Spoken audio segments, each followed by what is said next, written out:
Hey, it's Drew. And I'm guessing that as a podcast listener, you also enjoy audiobooks. Well, in that case, did you know the audio version of Renegade Marketing 12 Steps to Building Unbeatable B2B Brands was recently ranked the number one new B2B audio book by B2B Authority? Kind of cool, right? Anyway, you can find my book on Audible or your favorite audiobook platform. And speaking of audio, before we get into today's show, I do want to do a shout out to the professionals at Share Your Genius. We started working with them several months ago to make this show even better and have been blown away by their strategic and executional prowess. If you're thinking about starting a podcast or want to turbocharge your current show, be sure to talk to Rachel Downey at shareyourgenius.com and tell her Drew sent you. Okay, let's get on with today's episode. Hello, Renegade Marketers. Welcome to Renegade Marketers Unite, the top rated podcast for B2B CMOs and other marketing obsessed individuals. You're about to listen to a recording of CMO Huddles Studio, our live show featuring the CMOs of CMO Huddles, a community that's sharing, caring, and daring each other to greatness every day of the week. This time, we've got a conversation with huddlers Sara Larsen of Wolters Kluwer Health, Peter Finter of CyberGRX, and Carlos Carvajal of Q2. Like episode 342, they also discuss sales enablement. But since I was discovering the wildlife of the Galapagos, we had two guest hosts, Bryan, Neale, and Bill Caskey from the popular Advanced Selling podcast.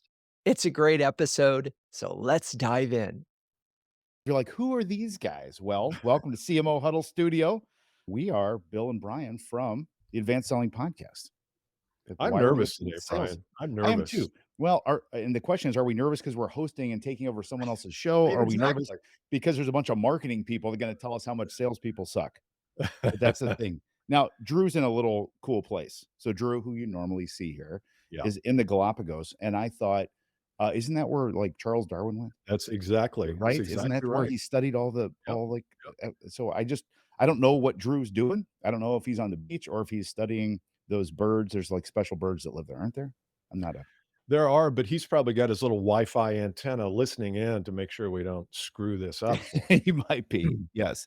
But we're very, very gracious that he asked Yes. us to come in and sit in. So hey to everybody, and we're guessing you're here because you're either a marketing person to hear our fabulous guest talk about marketing and the relationship between sales and marketing and sales enablement marketing, or you're a salesperson and you want to hear if Bill and I can hang with the CMOs, which I don't know. time will You know, I tell. was listening to some past episodes to kinda get a hang of how Drew's really good. Drew and I are Awesome. really good at Yeah. this. How about that And intro too? That intro video was awesome. and he Love was asking questions, and I'm like, "Oh gosh, I don't think I can ask a question like that." And every time he'd ask a question, the guest would go, "Oh man, Drew, that's a good question." I'm like, Yes. "Oh, are we gonna be able to hang with them?" Can we Wow. hang? Yeah. Can we hang? Yeah, so we're going to talk about marketing and sales today, how they go together. We got some great guests. We're going to bring them in here in a moment and meet everybody and then rock and roll from there.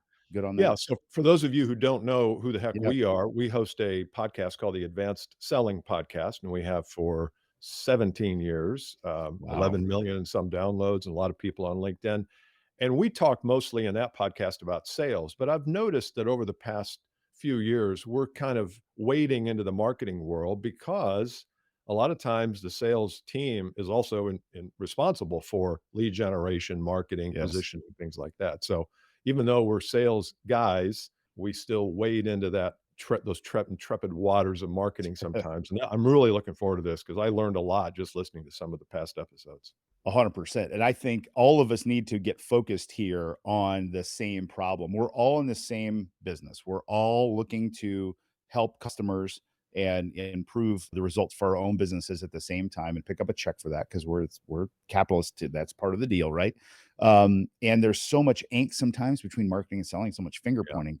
We're going to kind of let that all dissipate today and see like how can we come together, right? That's what this is all about. Let me see. I would also say, just as a little statement up front, for those of you who've listened to our show for a while, we're actually kind of marketing oriented. Would you agree, Bill? Like I think so. Yeah. As I as said, sales we're kind of people? wade into that. Yeah. Yeah. Yeah. I think Yeah. we number one, we see the value of personal branding for salespeople. We talk about that all the Absolutely. time on our show. We do it by us and our pod. We've got a podcast for 17 years. We're big into that. And we think it's the best way to take messages out into a marketplace is through branding and marketing and that sort of thing. We're really excited to be here. It's going to be awesome. But like you said, a little nervous. These CMOs are really smart humans. They are. And I was Good. telling my wife, I Yeah. said, it's kind of like we're stepping into Drew's home here and we're having to run the home. And she says, well, it's a good thing he's not a heart surgeon. But You yeah, think? we would be lost if he was a heart surgeon. We're trying to come in, but he's a podcast host, so we can We can handle that one. Yeah, it's good. So ready to meet some You want- guests? Yeah, let's bring it. Do you Take want his time. to introduce Yeah, your let's introducer? go. So where's our friend Peter Finter?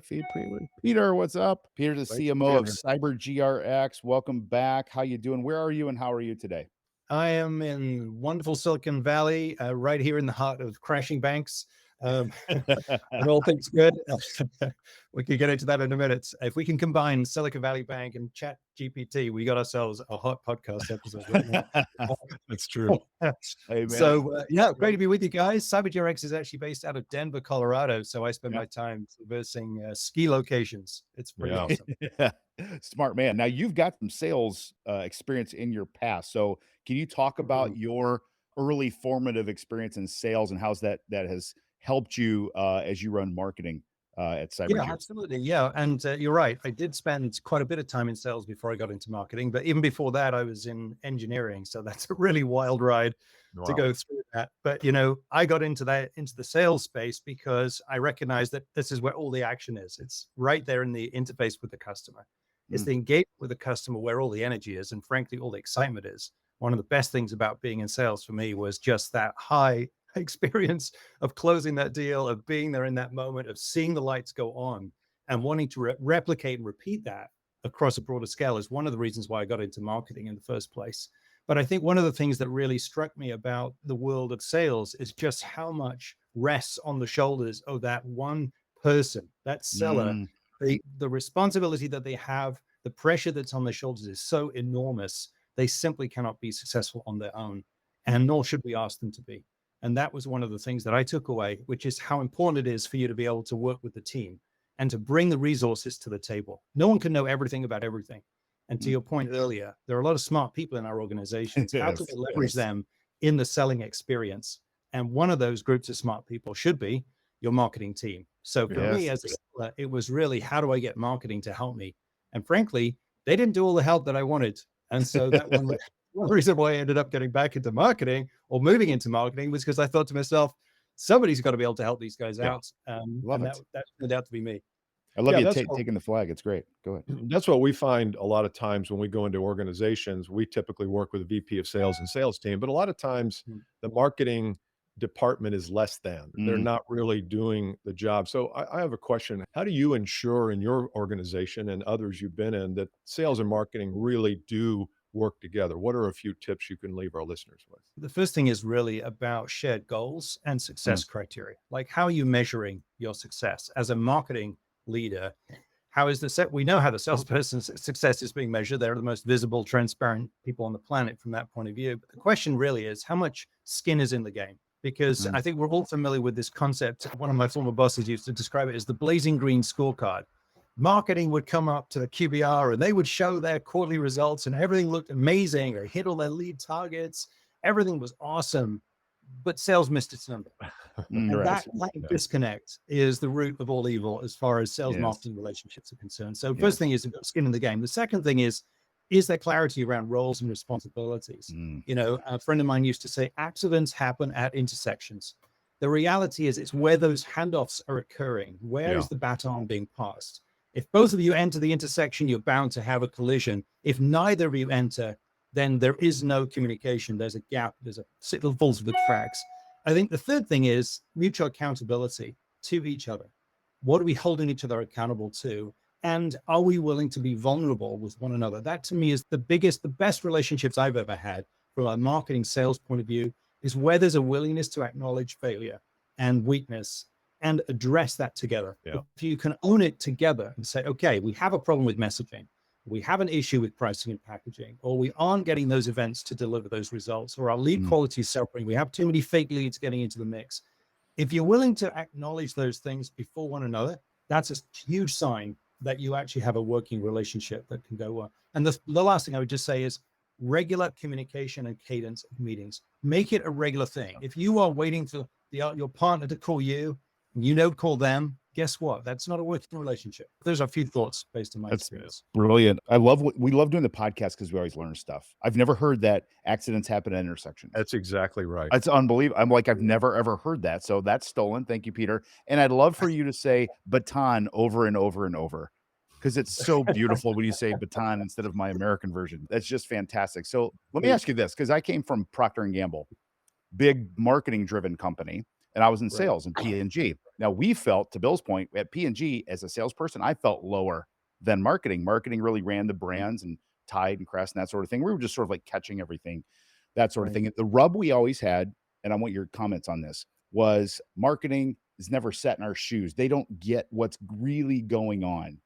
I feel like you do. That's why you're here and why we're talking. Could you give the CMO audience and the sales audience some advice or some insight into that you don't understand me vibe, that feeling? How do we break those barriers down? It's a great question, and it's not an easy thing to answer because, as you know, if you've not walked in the shoes, you really don't know, and maybe you will never will, but you can get close to it. And I think one of the things that salespeople can do to really help marketers is to bring marketers into their experience. It's like, come along on that call, listen in, or even just review call recordings. You know, many marketers now are running BDR teams, and maybe that's for the first time in their careers. They're starting to understand a little bit more about the sales experience, because that BDR team really does sit at that intersection.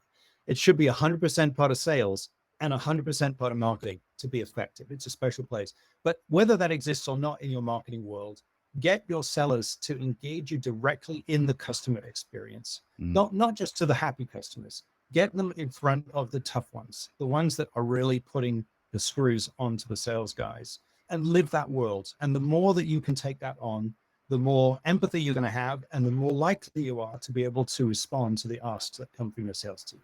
That's brilliant. Love that. I love the intersection thing. Back to that real quickly, because there's that marketing sales intersection where if the salesperson shows up with a message totally different than what the marketing message was, then we're out of sync, we're out of congruence. And the other place that happens is with the BDR, the business development person who's making the calls, and then they pass it over to the salesperson, and the customer sometimes is like, well, where did Peter go? I had somewhat of a relationship with Peter, and now I've got Bryan here. And I think that's really so critical that people hear that. And then you ask yourself, well, where are the intersections in our business that we're not taking care of or we're not mindful of? Yeah, that's good. So last thing, Peter, what is working? We've talked a little bit like, okay, what do you do when it's broken, it's fixed? So tell us, please, at CyberGRX, what is working in the relationship between marketing and sales? I'll go back to what I said was important in the relationship. I think the fact that we have a shared vision, we have a shared strategy, and we are problem solving together, I think is huge. And that really is a team sport. And we are a high growth company. We've added a lot of people into our sales team, a lot of new leaders. So we're constantly having to recreate and continue that kind of spirit, but introduce other people into it. That's not that easy to do. But essentially, if you can build partnerships at every level, and I really can see that happening at rep to field marketing, at sales leader to head of demand generation, CRO, CMO, if you can get those layers all synced up, that is enormous. And I would just go back to my BDR team for a second. Really effective, 100% in sales, 100% in marketing. Those are some really great things. And as a result, we've got a lot of confidence both ways in the team that we're standing shoulder to shoulder, that we're both responsible for the outcomes, and we take the pain together, but we also celebrate the victories together. It's one team. It's one team. Same thing. That's what we said. Yeah. Everyone's after the same thing in the end, aren't we? Yeah. Brilliant, Peter. Yeah. Awesome, Okay. Peter. We're We'll going to let you you in a little bit. We'll let you go to the green room. There's some M&Ms in there and some wine. You're going to love the snacks. We did read your writer, Peter. So we do have the titanium straws, and the blue and gray M&Ms have been sorted. Appreciate it, guys. Yeah. So let's bring on Sara Larsen. Sara is our second guest. Hi, gentlemen. Hi, Sara. How you doing today? How are you? Glad to have you here. Same question. Well, I believe salespeople are people too. So it's okay that you're Yay. my friend. It's okay. Thank you. Thank you. I'm good. I'm gonna leave. We love her. We love Thank Sara. you. You're the best. Thank you, Sara. We feel I'm in Boston today. Austin today or every No, day or all no, days? Boston, not Boston. Austin, Boston. No, yeah, Boston. Do you live in Boston? Are you from there? I And do, yeah, I born and do. raised? Sitting in Lexington today, just outside of Boston. Oh, Beautiful. cool. Love Cool. Boston. Sara is VP of Marketing at Wolters Kluwer Health.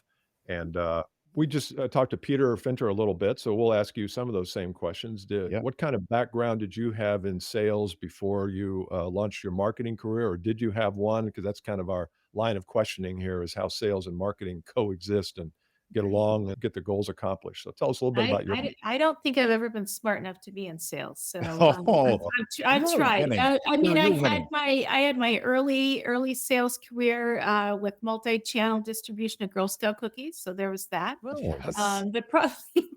But probably one of my more formative experiences on the sales side was earlier in my career in setting up online commerce and helping. I was at IBM at the time and helping IBM set up their first online commerce program and taking, traditional selling models and products and solutions and services and getting them into an online store. And that probably fed a lot of my interest in just understanding, how do people buy? What are buying behaviors? And because in e-commerce, it's marketing and sales and CX all sort of smashed together into one space. So got a lot of taste of several domains in that role, and then moved more into the marketing side. I was going to ask about, because we talked earlier about the relationship between sales and marketing. You probably heard that when you were in the green room eating the blue and silver M&Ms, as I know you were. Talk about it at Wolters. How's the relationship? What's it like? What's working? Talk about that a little Yeah, bit. it's interesting because I support 3 different sales teams. They all have 3 different needs. It's like, I don't want to call them 3 different children with different needs. You could imply that. And I think, you have to have a foundational alignment, right? You have to have foundational alignment at the business layer. Peter talked about that, around aligned to pipeline, aligned to the revenue stream. But then you have to go a little deeper on what are the actual needs at that point in time for that sales organization. I mean, I have one organization that's totally focused on new business in not as mature markets. Another organization, highly mature market, big renewal business, a lot of focus on renewal and upsell, right? So we could be aligning on a pipeline number for those 2 organizations, but they have very different needs from marketing. A third organization is going through work to get very segmented, hyper segmented, and much more targeted. A lot of marketing needs there around targeted campaigns, new data, new messaging, et cetera. So, you can align on the numbers, but you have to align on what's behind the numbers too.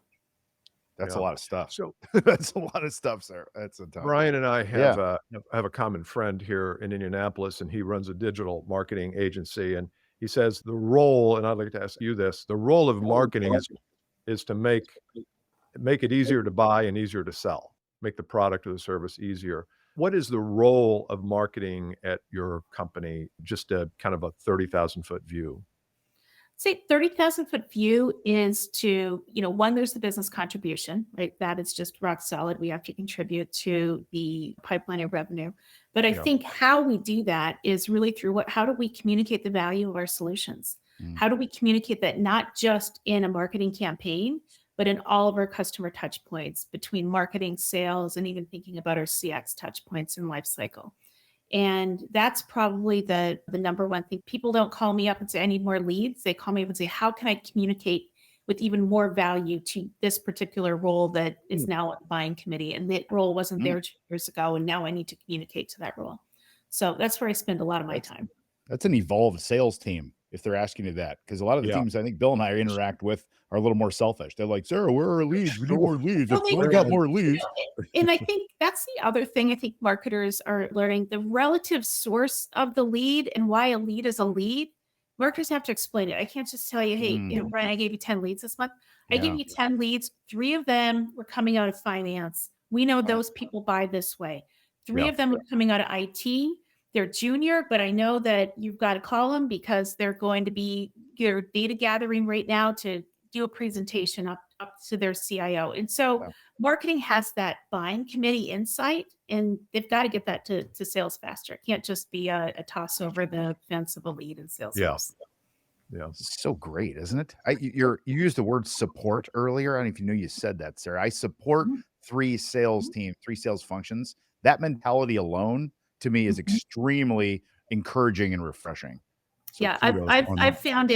found if marketing thinks they're better than sales or sales thinks they're better than marketing, like neither of you are going to win. Yeah. Neither of us Yeah. are going to win. Totally. At the end of the day, an aligned team wins when get that buying committee together and we close a deal.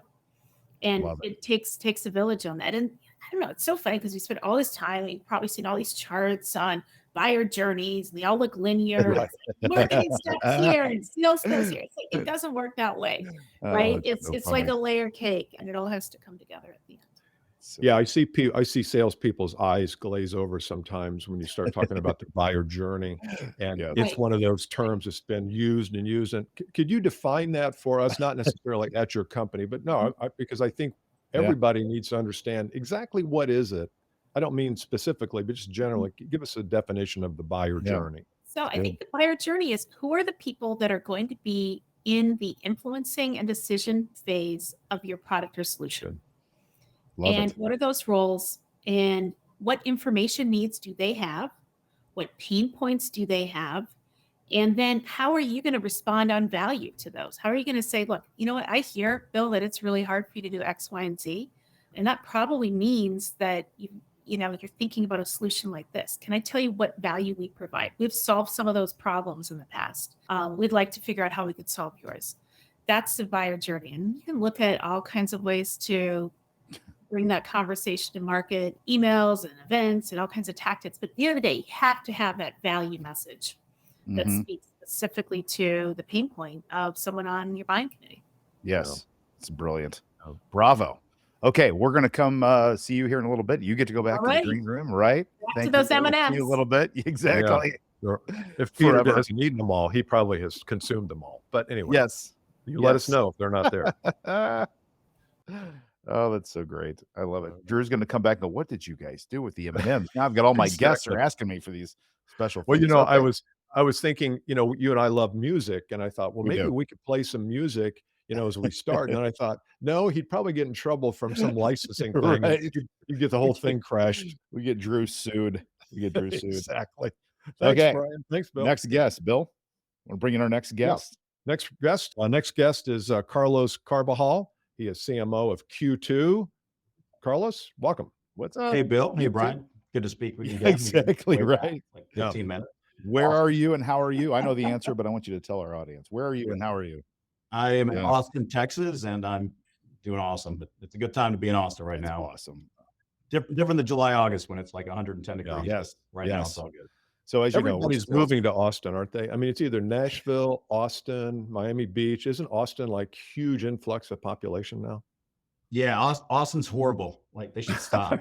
Horrible. Yeah, exactly. Terrible here. Absolutely terrible. I just want to know where Yeah, the a lot Austin of is. people moving in for sure. Okay, so we're talking sales stuff today, Carlos. Yep. So I want you, if you can, just go back in your own career. Usually, not always. Usually, some marketers have had some sales experience. Can you go and recall any sales experience in the past and what you learned from it and how you use that now in your role as a CMO? Yeah, just briefly. So I've worked with sales a lot in different roles. So did a little bit of development, spent a lot of my career in product, right? So with product teams up with salespeople a lot, especially when you're just how you deal with clients, prospects, et cetera. Then shifted into marketing. But I did have a brief stint in inside sales, right? And part of it was we actually wanted to pilot and see if we could sell a certain solution, which is fairly complex, and do it entirely over the phone. And so basically went through that for about 6 to 9 months, but then the company ended up getting acquired and that experiment pretty much ended at the point of acquisition. But did learn some interesting things along the way. It's kind of funny, a lot of times when you come from product and even from other orgs, you're thinking, hey, we have the best product. Why aren't we winning? We should always win. Yeah. Like product, capability, all this kind of stuff. And it's a different mindset. And when you actually are in the role, and I think Peter said it well, there's just so much like to the deal and everything that can go on, things that can go wrong. Do you have the buying committee involved? Are you talking to the right people? There's change, there's organizational change that comes in that can mess up a decision. So there's just a lot of learning that you really appreciate once you're actually in the role, things that influence deals. But one takeaway that I had that really hit me is when you're going through a deal, let's say a process for 4 to 6 months, and you're going through a bunch of calls and you got to stop and think, these prospects are talking to you, and they're probably talking to 4 or 5 other vendors, and they're hearing a lot over that 4 to 6 months. So at the end of the process, I'm talking to these accounts and I'm thinking, man, they have so much in their head, so much they've captured, so much written down. How do we really succinctly put together why us, right? Yeah. And that helping with the proposal and late stage content, things like that. I hadn't really thought about that normally in marketing, because you're thinking in many cases higher up the funnel, right? Back to Bill's point, like leads, where are my leads? I need messaging, I need sales decks, I need this, I need that. And that was one takeaway. I was like, we got to look down the funnel to Sarah's point, as far as the entire buying journey, because a lot of times it boils down to that last decision when they're sitting in a meeting room having that debate, right? How do you actually plant something at that point in time that actually puts the decision in your favor? So that was one takeaway. That's brilliant. And that, to me, like these days, now more than ever, because of the mass ability to get information at our fingertips, people are bombarded and they need ways to sort it out, don't they? At the end, especially, because they're hearing all these messages. I've never thought about that way too, because we kind of plant marketing people up front, don't we? And it's really great to hear that. The traditional focus, And that's the really what do you want to land, right, at the most critical point in time is decisions. Absolutely. Carlos, what's one thing that a sales team, it doesn't necessarily have to be at Q2, but over the years you've been working with sales team, what's one thing salespeople just don't understand about marketing and the function they should play? That question was not on the script here, so I'm coming out of nowhere. Exactly. Carlos is like, did I misread the prep sheet? Hey, Bill, the audio went out. No, exactly. All good. So basically, one thing that salespeople don't understand, and then what was the second part of that? I just missed the second part. What is one thing that salespeople don't understand about the role that marketing plays and how it can help them? Because marketing is there to help support, as Sara said. What's one thing that maybe it's a misconception that salespeople have about marketing?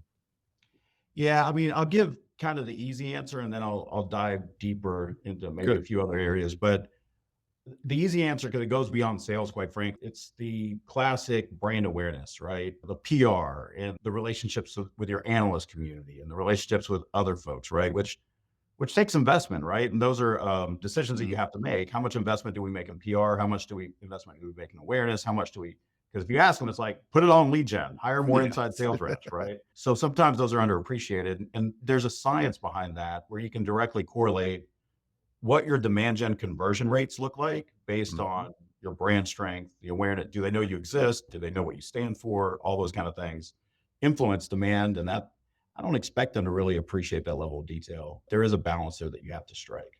Yeah. I love the idea of the science behind it too. I think that is, as a salesperson in my core DNA, we're so like, just like, I need this. We don't think through the depth of things. I use the pharmaceutical world as an example here, because there's part of me that goes, and my sister-in-law is a high-performing pharmaceutical rep, and she basically delivers Chick-fil-A to doctors' offices for a living. And I'm thinking, surely to God, this can't be worth it. And when I talk to my friends at like Eli Lilly or Merck in the marketing side, they're like, there is so much science behind the results that we get from delivering food to nurses. It works. When we don't, the scripts go down. So I think that's really good, Carlos. And I would agree with you on that. That's a great point. And that was the other part, is just, there's also a lot of things around the programmatic side of marketing, the machinery behind marketing. I don't expect, like, salespeople got to sell. They're busy. So I don't really expect them to understand all that. But it is important as far as to how you optimize results, how you scale the organization, and all those types of things, right? I've got another question that's off script here. What's the meaning of life? What's the last time we're ever taking over marketing podcast? These marketing people are also much more like prescriptive than salespeople are sometimes. They're thoughtful, and we're just like all over the board. So we'll get back to it. So tell us, what is working? What's working at Q2 right now? But the relationship between marketing and sales, what's working? Yeah, I think the key there, what's working, and it's a journey, right, is the relationship itself, right? And then that leads to everything else. So what I mean by that is, coming in, right, I joined Q2 about 2 years ago, and very successful sales organization, like actually, hitting their numbers, doing really well without a lot of support from marketing, from a demand generation perspective, right? So that means change is hard in that situation, because like, it's working, like we're doing things is great, right? So what I need are nice looking PowerPoints. I need these things, et cetera, right? can't fault them, right? So if it works, so establishing trust through the relationship building, and then everything that Peter and Sara mentioned, as you go through that journey and basically saying, what are the priorities, getting alignment on the priorities, reviewing results. And I couldn't agree more on some of the comments earlier that you can't just come in and start talking about, look at all these leads that we're generating. At the end of the day, it's about pipeline and bookings and pipeline and bookings and pipeline and bookings, and speak their language first. And then everything else is more of a means to an end around those two things, and just building that kind of relationship and trust along the way. So with that, what we've done is we make sure that we have pretty close to alignment. There's always some flex in there with the sales leadership team. And we go through plan reviews every quarter, and that could be from campaigns, field, and all these different things. So we make sure that we align on what we're doing from a planning perspective. One of the things that the sales team did that was really helpful from a sales enablement perspective is they built out a sales center of excellence team, which didn't exist 2 years ago. And they partner with marketing on enablement. And it is so important to have somebody that's in the sales organization that has those relationships as well, because they can lead into the organization and help a lot, right? So we partner. The primary partner there is more around product marketing, especially around content, messaging, all those kind of things that factor in with sales enablement. And then the next level down is, okay, it's great that we're aligned on priorities. It's great that we're aligned on the goals. It's great that we have a way to work with a sales center of excellence. But if you're not aligned day to day with the individual sales reps, like forget about management, right? It's feet on the street. And that's where the field marketers come in, right? The field marketers are the ones that are really tightly looped in from a communication perspective and collaboration perspective, feedback cycles, all that kind of stuff. So just making sure we have all the different layers covered is really important. And that last loop is huge. Like just having that really tight connection with the reps, the individual reps, and the field marketers play a key role there.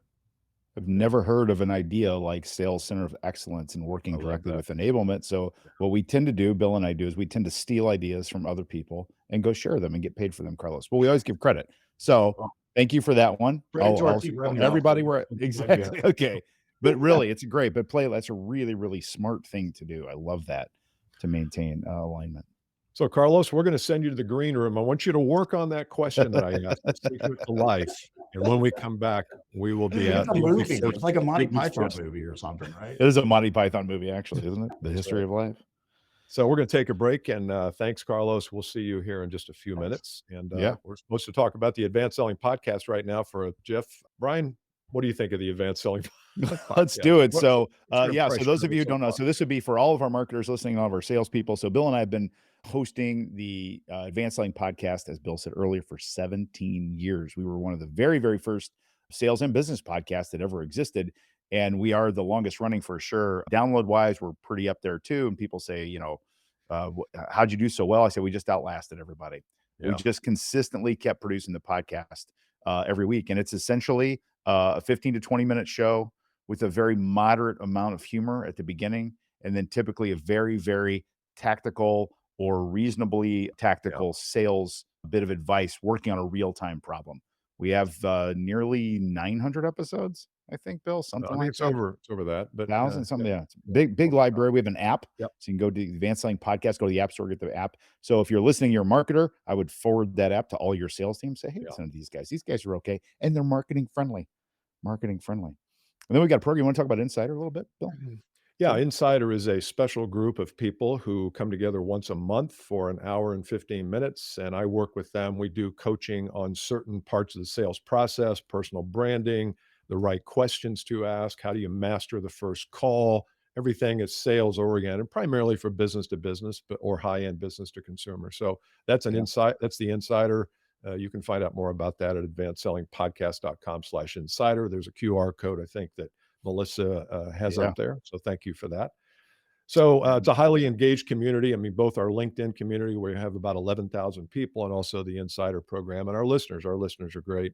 And so hopefully some of them are on now. Speaking of highly engaged communities, we're going to bring in the show's producer, Melissa. Hey, Melissa. Tell us about CMO Huddles. Hello. All right. We're going to turn your cameras off. You guys can go have your M&Ms. And let's bring Sara, Carlos, and Peter back in, 3 of our huddlers. And I'm going to do a little CMO Huddles plug since Drew's not here. So here we go. Launched in 2020, CMO Huddles is an exclusive community of over 100 highly effective B2B CMOs who share, care, and dare each other to greatness. One CMO described Huddles as a cross between an executive workshop and a therapy session. And given how hard things are getting out there, who doesn't need a little reassurance that they're not alone? Everything about CMO Huddles is designed to be a force multiplier, helping you to make faster, better, and more informed decisions. Since no CMO can outwork this crazy job, CMO Huddles is here to help you outsmart it. If you're a CMO who can share, care, and dare with the best of them, check out cmohuddles.com. And since we have 3 huddlers here, we wanted to ask you if you're on the therapy side or the executive workshop side. And if you want to skip that question, we'll go straight into if you guys have any examples of how CMO Huddles has helped you.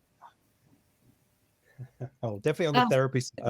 I would say, and I'll specifically call out a time when I was between jobs, and CMO Huddles offered a transition huddle. That was really helpful. And what not only was it helpful to me, but actually I was able to help a couple of other people in that. There's nothing quite like being in it together when you're going through tough times. And I would say that's really where CMO Huddles has shown up for me. And when I'm back in employment, being alongside of folks going through the same pains that I am, huge, great ideas and great support. Hey, thanks, Peter. Yeah, definitely therapy side for me as well. There's real high trust factor amongst the group, a lot of sharing and low ego. So if you can find high trust factor, low ego, you can get a lot done. I enjoy the group and Drew does a great job. Yeah, it's been fantastic joining the meetings. I think we're all facing very similar challenges at different points in time, sometimes common challenges at the same point in time.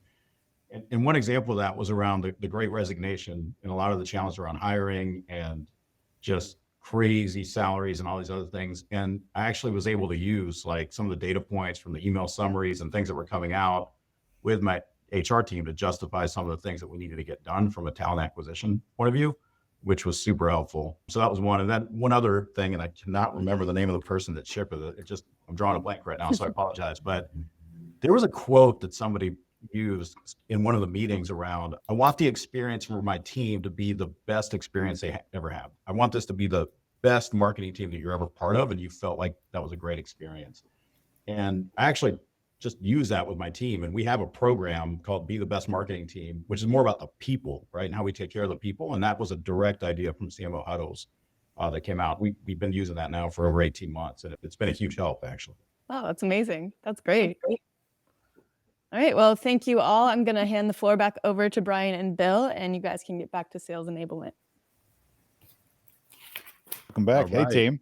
Everybody's all full, sugared up, right? Okay, so before we get into the questions, we're going to ask the 3 of you as a panel. We did get one question, and Sara, this is kind of a test. I'm just going to warn you from a listener, someone that's watching, that just wanted to know what specifically do you sell? What does your company do? What do I sell? Oh, Yeah. Good question. So Wolters Kluwer, they're a 180-year-old publishing company that has made the pivot into information services and applications. And so we sell expert solutions to help professionals in a variety of fields. So I'm in the health division. And so we help clinicians, providers, payers, PBMs, nursing, really anything in the health space with information and applications to help them do their jobs. We also support tax and accounting, GRC, legal, and we have a new ESG division that we just launched. So expert solutions. Love it. Been around a minute. Balanced time here. We're a balanced show. Everyone, gets to say their piece. So same question to the 2 of you. Peter, you want to go next? What exactly do you all do? Yeah, CyberGRX actually is the world's leading provider of cybersecurity risk information. So we operate as an exchange. It's a 2-sided exchange. We have over 13,000 members who are sharing risk information to help improve supply chain integrity and reduce overall risk to ecosystems. Cybersecurity professionals used to worry all about what their employees were going to do to them. They still worry about that, but now they worry more about their third parties because 2/3 of all of their breaches come through a business partner who has access to that information and networks. We exist to help everyone do a better job of solving that problem. Brilliant. And Carlos, same question. So Q2 is a leader in digital banking solutions. So you can think about anything that a consumer, an SMB client, or even a corporation would need to do with a bank. That's all gone digital.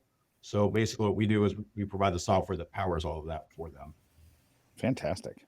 Coolest part about I think, is our business, what Bill and I do is we get to learn all these businesses. You're like, there's even it's just fascinating different ways that people can make a living these days. So, okay, let's get back to it. Marketing and sales. The lines are getting blurred. One of you mentioned, I think maybe someone mentioned the idea of like BDR, SDR roles are now under marketing. There's this big debate. There's a CMO in Indianapolis. His name is Kyle Lacey. A lot of CMOs know Kyle. So I happen to be friends with Kyle. Kyle said, Bryan, I want you to come talk to me. This was 5-6 years ago. He's like, I'm thinking about taking SDR, BDR into marketing. What do you think? He just wanted some outside perspective. What do you all think? Is this a good thing or a bad thing that the lines are getting blurred between selling and marketing? Good or bad? Let's start with Carlos. I don't think it's a bad thing at all. I think that at the end of the day, one advantage of putting the BDRs with marketing is having just complete accountability of lead generation, demand generation. That can help with that. But I'll also say, I don't think it should matter at the end of the day, right? If you have that relationship, you have shared goals, you understand what you're trying to achieve, it should work in either model, right? Is my take. But if it comes into marketing, then there is clear accountability on the demand gen side. Yeah. Sara?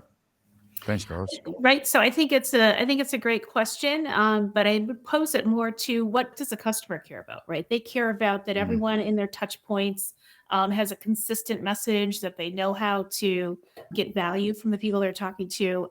If your organization tends to be highly sales intensive, BDRs probably make sense to be in the sales organization. If you tend to be very inbound driven and need to spend a lot of time up front qualifying and really helping to understand and educate the customer, BDRs probably make sense in marketing. So I think it really depends on what you're selling, where the customer journey is at, and what makes the most sense for the customer interactions.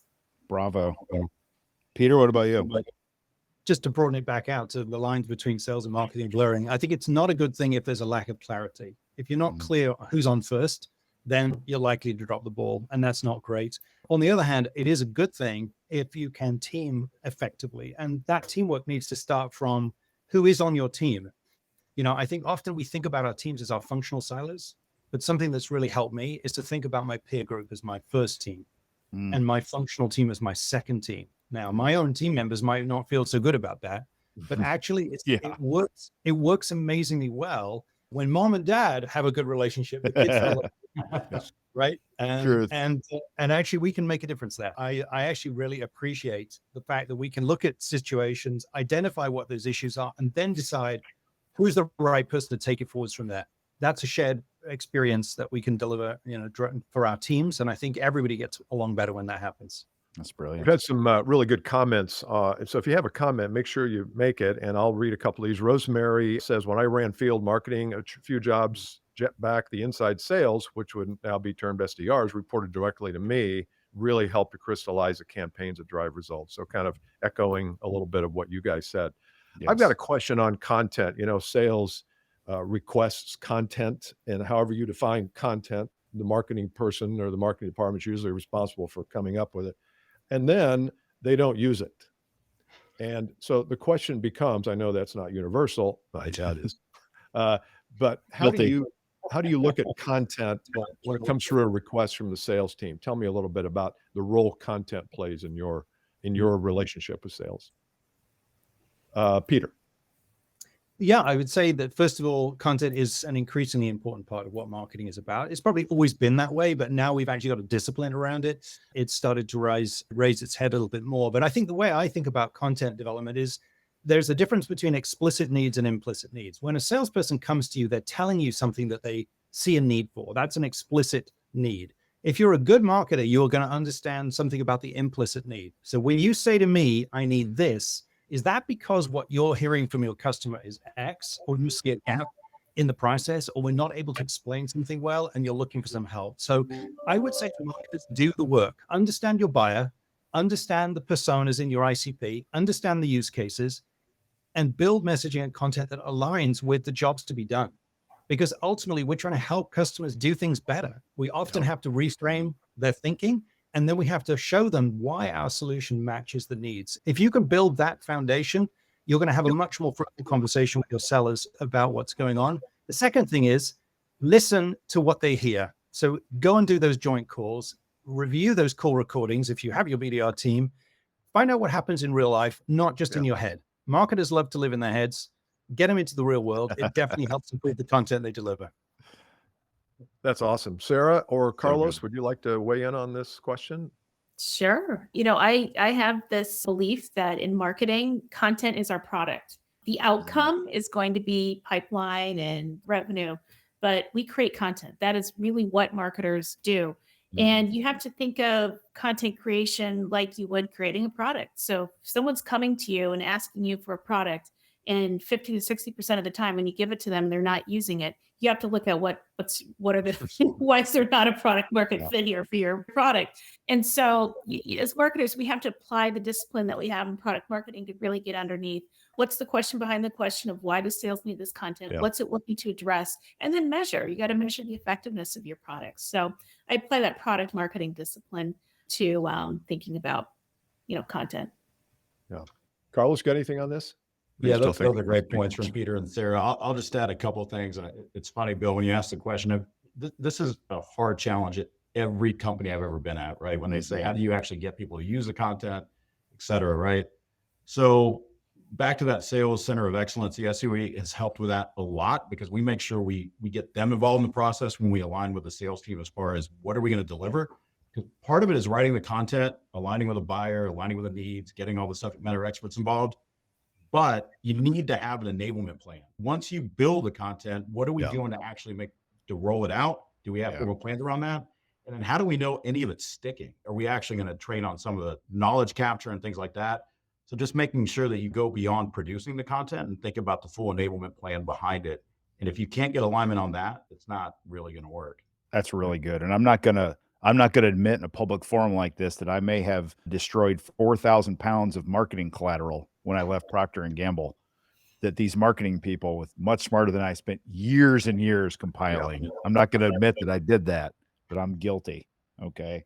Let's stay on the topic of sales enablement. So let's talk about what makes a successful sales enablement program that plays well with marketing. What are some good things and how do you prioritize the sales enablement function and their priorities and their initiatives with your own? And I know, Carlos, you already gave us a little color on the thing that you did, which is really good. So I'm going to start with Sara. What are some good sales enablement tips or ways to work well on the sales enablement marketing front, Sara? Yeah, well, I think there's probably two things. One, I think marketing plays a key role in driving that red thread of messaging into and through sales enablement. You have to bring that into whatever methodology your sales team is using, but stay consistent with the message for your customers. Think about who's on the buying committee, who's the influencer, what are their care abouts, what's their pain. And then the second that I've learned painfully as I've gotten more deeply involved in value enablement is if there's no pain, there's no change. So you really need to understand where are the sales teams having pain today. That's where to target your sales enablement. And it might be different team by team. There's no one size fits all. So really zero in on the pain of where your sales teams are struggling. And that's where you should spend time on sales enablement. That's great. What a great perspective. You're treating your sales team like your customer. I just love that. Yeah. Mm-hmm. Peter, what's your take on this one? A good sales enablement program. Yeah, from my perspective, I would say that marketing is always storytelling, right? Our job as storytellers is to tell the story of our brand and to engage our prospects appropriately through marketing channels. The alignment of that message and the way we tell our story to the way that salespeople tell that same story face-to-face in front of their prospect, digitally or in person these days, that is a critical opportunity, I think, for sales and marketing to partner together to deliver that. So whether that's your first meeting pitch deck, which is never actually used, but the story that it tells is what matters, and what you want the salesperson to remember are the customer success stories and the key nuggets. Whether it's that or it's a new hire boot camp and actually the role play that goes on in that. How much do you bring it to life and make that work and have marketing deeply involved in it? And then I would just go back to my point about personas and market segmentation. Every time that you decide to look at your market differently, ensure that you have sales in the core team, right? At the very beginning, because ultimately the most important thing about enablement is adoption. We can create all the best things in the world, and if nobody cares to use it, it's a waste of our time. So start with the end in mind. If you want it adopted, have sales involved from the get-go. I really like that idea. I've got a client who I'm working with. I just started working with about a month ago. And one of my assignments was we need to get better at the story of how the company began, what kind of resilience had to occur for the company to be prosperous today. And I asked each of the people, there was 11 people on the call, tell me about the story of this company. Tell me about how it started. And the president of the company was on the phone, on the call too. And there was stone silence from these 10 people, stone silence. And the president spoke up and said, I am appalled. I am appalled that you do not know how this company started and what travail, what we've been through to get to this point. And I'm also appalled at why you can't tell that story. Because if you can't tell that story, how's a customer really going to see themselves in that story if you're not telling it? Mm-hmm. And I thought that was, so when you said story, we hear a lot about story. Everybody's talking about story, but I'm not sure how good the sales team is at telling the stories of our companies. And I'm not sure how good the marketing teams generally are in infusing them with what that story is. So I really like that, Peter. Bravo. So let's go to, we'll go like a kind of a speed round here. This is all about the outcome in the end, because we're all in business and we know the environment we're in, especially on the technology side of the world these days. Let's just talk KPI and measurement. So how do we measure impact? Marketing efforts on sales enablement and overall revenue. How do you measure impact? Give us a KPI or a two or three word phrase there, Peter. I would say quality pipeline is the single most important factor for me. Ultimately, our job is equipping sellers to be able to identify and create real opportunities that they can close. That's it. I love it. I love it. Carlos. Pipeline. Love it. 3 pipelines. Pipeline cubed. Sara. I'm going to say win rates and faster deal cycles. Love it. You're speaking to salespeople when you say those, all 3 of you. Like, I'm a salesperson. I'm like, yes, thank you. It, you know, it tells me, I'm a little soft here. You get me. Thank you. Yeah. So we've got about 3 minutes left here, and we really appreciate Peter, Sara, and Carlos joining us today. And thanks for Drew and the team at Renegade and for asking us to be on. I want to finish with just some words of wisdom based on the future of sales enablement. You can go sales enablement, you can go marketing, you can go marketing sales, but what is a trend from your standpoint that is happening that we need to be paying attention to in this whole conversation? So I will start with, well, actually, I'll let you guys decide who wants to begin. Who's got the courage to step up and say, I'll jump in. Words of wisdom. Right. I think CMOs are going to be called on more and more to drive value enablement. I say value enablement because it's about the communication of value across the life cycle of a deal. And so very practically, I would say if you're in the marketing leadership roles, learn sales methodologies, understand how sales is selling today, and figure out how can you bring more value and value messaging into those methodologies and approaches. That's awesome. Love it. Peter, Carlos? I'll say generative AI. I told you ChatGPT should be part of the podcast. I think it is going to transform the world as sales and marketing people, because we talk about smart people. Well, now we have smart machines. They're not that smart yet, but they're getting smarter every day. And the reality is they can transform our world, and we better figure out how to do it and where to apply it. What does that really mean for us? I recommend starting with your messaging and your email marketing.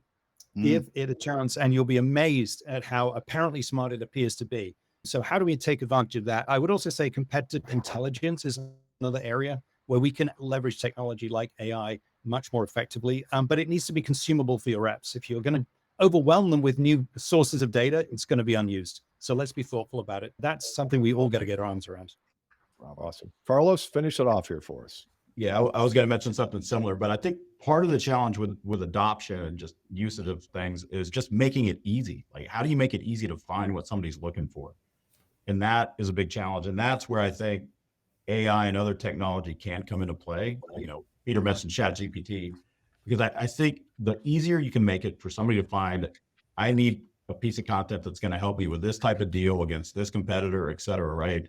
And if we're actually experimenting with that now, where we're actually putting that into our systems where people can just type in a phrase and then it comes up with recommendations on the things that would be most helpful. And that has been a big hit. Awesome. That's good. I'll say one thing, you take us out, Bill. I just want to say thank you first to all of you, and just know this: we respect what you do more than we ever say. I promise you, the salespeople love you and respect you. They just don't know how to express it sometimes. So thank you so much. They're all bottled up. They can't share feelings. They're all bottled up inside. Take us home, well, Bill. thank you. Thank you to Sara, Carlos, Peter. Thanks for the audience too. We love you guys. And if you want to check out the Advanced Selling Podcast, we'd love to have you there. Drew, will be finishing his vacation. He's probably on his way back right now after hearing us. We thank you all for listening and watching, and thanks to our guests. To hear more conversations like this one and submit your own questions while we're live, join us on the next CMO Huddle Studio. We stream to my LinkedIn profile, that's Drew Neiser, every other week. Renegade Marketers Unite is written and directed by Drew Neiser. Hey, that's me. The show is produced by Melissa Caffrey, Laura Parkin, and our B2B podcast partner, Share Your Genius. The music is by the amazing Burns Twins, and the intro voiceover is Linda Cornelius. To find the transcripts of all episodes, suggest future guests, or learn more about B2B branding, CMO Huddles, or my CMO coaching service, check out renegade.com. I'm your host, Drew Neiser, and until next time, keep those renegade thinking caps on and strong.